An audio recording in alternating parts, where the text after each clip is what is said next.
위해서 사과 하나면 충분한데 지금은 한 15개에서 20개는 드셔야 그 비타민C 함량을 충족 받으실 수 있을 겁니다. 그래서 제가 첫 번째로 영양제를 꼭 드셔야 하는 이유에 대해서 우리는 영양학적으로 기아인 상태이다. 풍수 빈곤 기아이다.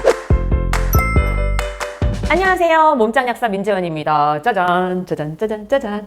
오늘은요, 영양제를 왜 먹어야 되는지 말씀을 좀 드리려고 합니다. 사람들이 저를 약을 팔기 위해서 영양제나 이런 것들을 권한다고 생각하실까봐 영양제를 먹지 않아도 된다, 식품에서 먹어도 된다, 이렇게 말씀하시는 분들이 많아가지고 이제 영상을 켰습니다. 사실 저도 30대까지는 그렇게 생각을 했었어요.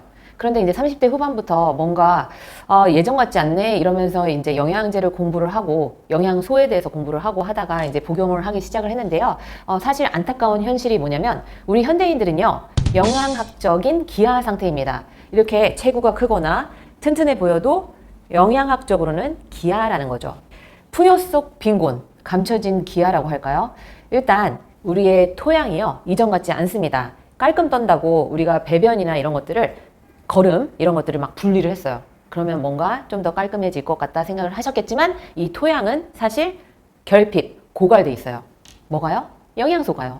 이전에는 비타민C 하나를 먹기 위해서 사과 하나면 충분했는데 지금은 한 15개에서 20개는 드셔야 그 비타민C 함량을 충족 받으실 수 있을 겁니다. 그래서 제가 첫 번째로 영양제를 꼭 드셔야 하는 이유에 대해서 우리는 영양학적으로 기아인 상태이다. 풍요 속 빈곤 기아이다, 이렇게 말씀을 드리고 싶고요. 특히 이제 종합 비타민제는 꼭 챙겨 드셔야 되는데, 이런 종합 비타민 같은 경우는 이제 비타민 B군에다가 C, D 뭐 제품마다 조금씩 차이가 있긴 한데요. 이 비타민은 우리가 생성할 수 없습니다. 외부에서 이렇게 드셔야 되거든요. 음식이나 이런 것들. 근데 또 요즘에는 또 편식을 하는 분들이 많아요. 뭐 야채, 과일 이런 것도 좀 잘 안 드시고 가공된 식품, 가공된 탄수화물, 정제된 거 이런 것들만 찾다 보면 또 거기에서 또 영양소의 결핍이 일어납니다. 그리고요, 현대인들이 대사질환이 많습니다. 일단 시기가 문제이긴 한 게 첫 번째이고요. 이러한 약을 드시게 될 경우에는 예를 들어서 설명할게요. 우리가 고지혈증 약을 드세요. 일단 뭐뭐뭐 스타틴 이렇게 끝나거든요. 로바스타틴, 뭐 무슨 스타틴 이런 식으로 끝나는 성분의 약들인데, 이런 고지혈증 약을 드시게 되면 콜레스테롤을 합성하는 이 단계에 HMG-CoA 리덕타제라는 효소를 스타틴이 차단하게 됩니다. 그러면 콜레스테롤이 합성이 되는 것이 줄어들 수밖에 없겠죠. 그러면 이때 또 줄어드는 게 코엔자임 Q10, 그 다음에 간접적으로 비타민 D도 감소할 수밖에 없거든요. 이런 약을 먹잖아요. 그러면 이런 고갈시키잖아요. 약이 또 약을 부르고 약을 먹어, 또 먹어 이러면서 약의 양이 엄청나게 늘어난다는 거죠. 그렇기 때문에 이제 이런 영양제, 영양소를 어떤 약을 드실 경우에는 어떤 성분이 부족해지는지를 확인을 하시고요. 챙겨 드셔야 된다는 이야기가 되겠습니다.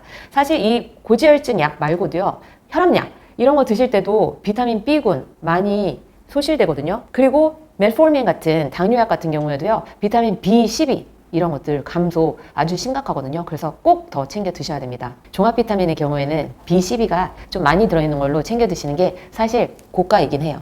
그러니까 TB, 비타민 B12가 들어있는 종합 비타민제 챙겨 먹자. 그래도 나는 어떠한 질환도 없고 식품으로 그대로 챙겨 먹겠어, 이렇게 또 생각을 하신다면 오메가3 정도는 등푸른 생선 많이 드시면요, 오메가3 안 드시고 그냥 그걸로 챙겨 드셔도 돼요. 저 같은 경우에는 이제 샐러드에 좋은 기름을 막 6포를 이렇게 까가지고 이제 먹습니다. 그래서 이제 오메가3는 따로 챙겨 먹지 않지만 사실 이게 따로 챙겨 먹는 거잖아요. 예, 일부러 규칙적으로 챙겨 먹지는 않지만 이렇게 신경 써서 먹는다. 이거가 가능하면 이제 그런 것은 괜찮겠다고 볼 수 있겠습니다.